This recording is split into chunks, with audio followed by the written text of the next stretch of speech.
আপনারা সকলেই প্রায় জানেন, এই যে উপদেষ্টা বডিতে যারা আছেন প্রায় সকলেই দ্বৈত নাগরিক। এই দ্বৈত নাগরিকরা কিভাবে রাষ্ট্র পরিচালনা করে, জাতির কাছে, দেশবাসীর কাছে আমার প্রশ্ন। 80-র দশক থেকে বাংলাদেশকে রাজনীতি শূন্য করার জন্য ওনারা চেষ্টা করে সফল হয়েছেন। কিভাবে সফল হয়েছেন? এই যে 80-র দশক থেকে এনজিও এবং সিভিল সোসাইটি তারা বাংলাদেশকে নিরাজনীতি করার জন্য বিভিন্নভাবে বিভিন্ন প্রক্রিয়ায় ওনারা কাজ করে গেছেন। এই ৪৫ বছর পর ওনারা সফল হয়েছেন এবং রাষ্ট্র ক্ষমতায় অধিষ্ঠিত হয়েছে।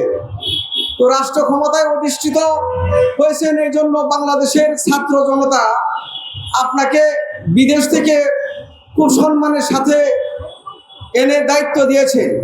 আমরাও দায়িত্ব দিছি, সকল রাজনৈতিক দল আপনাকে অভিনন্দন জানিয়েছি, সমর্থন জানিয়েছি। কিন্তু আপনার কাছে প্রশ্ন এবং জাতির কাছে প্রশ্ন, আপনি তো দ্বৈত নাগরিক। একজন দ্বৈত নাগরিক হয়ে আপনি রাষ্ট্রের গুরুত্বপূর্ণ পদে আপনি কিভাবে থাকতে পারলেন? এটা আমার প্রশ্ন।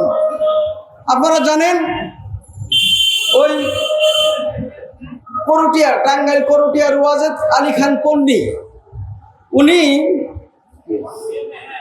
স্পিকার ছিলেন, ডেপুটি স্পিকার।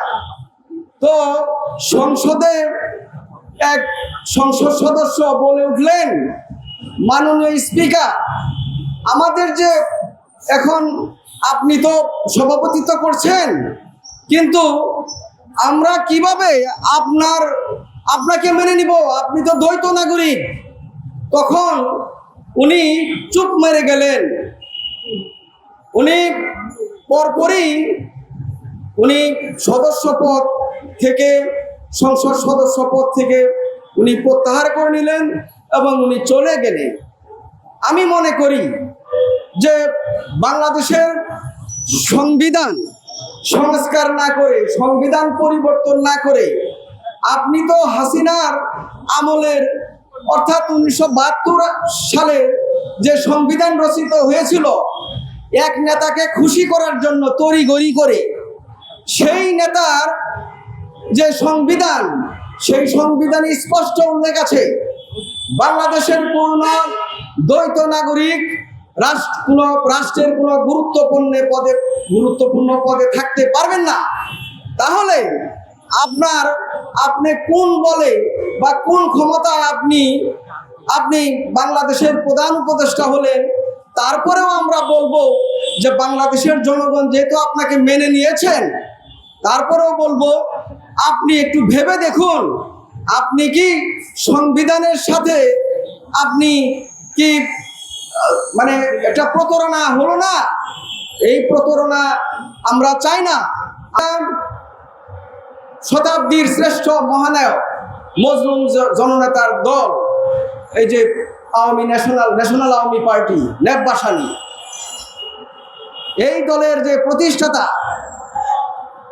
মৌলানা আব্দুল হামিদ খান বাসানি, উনি কি কোনোদিন দ্বৈত নাগরিকত্ব নিয়েছেন?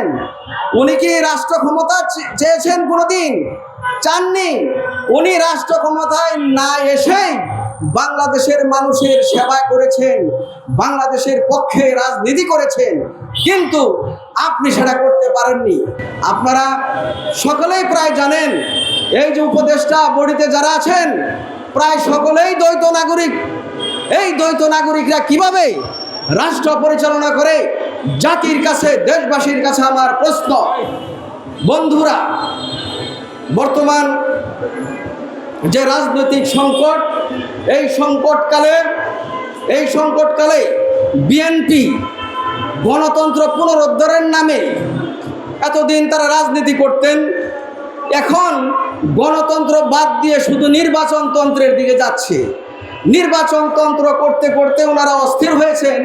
এক পর্যায়ে বলেই ফেলছেন, এই সরকার যদি নির্বাচনের তারিখ ঘোষণা করতে পারে তাহলে আমরাই ঘোষণা করব। তাহলে আপনারা রাষ্ট্র ক্ষমতায় না এসেই আপনারা যে রাষ্ট্র প্রকারান্তরে রাষ্ট্র ক্ষমতায় এসেছেন, আপনি রাষ্ট্র ক্ষমতার অপব্যবহার করছেন, এটা কি ঠিক হলো? আপনাদের সংগঠন, যে বৃহৎ রাজনৈতিক দল, 3 বার রাষ্ট্র ক্ষমতায় এসেছেন, জনগণ যেভাবেই হোক, ভোটের মাধ্যমেই হোক আর কারচুপির মাধ্যমেই হোক বা ওই দখলদারির মাধ্যমেই হোক, আপনারা তো 3 বার রাষ্ট্র ক্ষমতায় চেয়েছিলেন।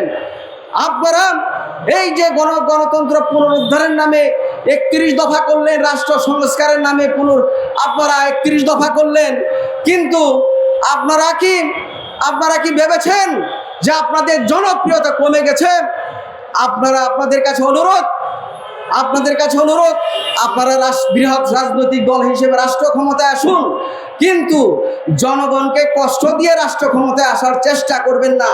তাহলে কিন্তু রাষ্ট্র ক্ষমতায় আসলে হাসিনার মতোই পালাতে হবে। বন্ধুরা, এই যে আমাদের ডক্টর মোহাম্মদ ইউনূস বৈষম্যহীন বাংলাদেশের মানুষ হন, বাংলাদেশ প্রেমিক হন, তা না হয়ে আপনি কি করলেন? আপনি এই অধিষ্ঠিত আছেন বাংলাদেশের রাজনীতি নিয়ে, নির্বাচন নিয়ে, গণতন্ত্র নিয়ে, বৈষম্যহীন বাংলাদেশ প্রতিষ্ঠা করতে চান, বৈষম্যহীন সমাজ ব্যবস্থা প্রতিষ্ঠা করতে চান। তাহলে আপনি কি বৈষম্য সৃষ্টি করতে পারছেন? আমার মনে হয় আপনি বৈষম্য সৃষ্টি করতে পারছেন না।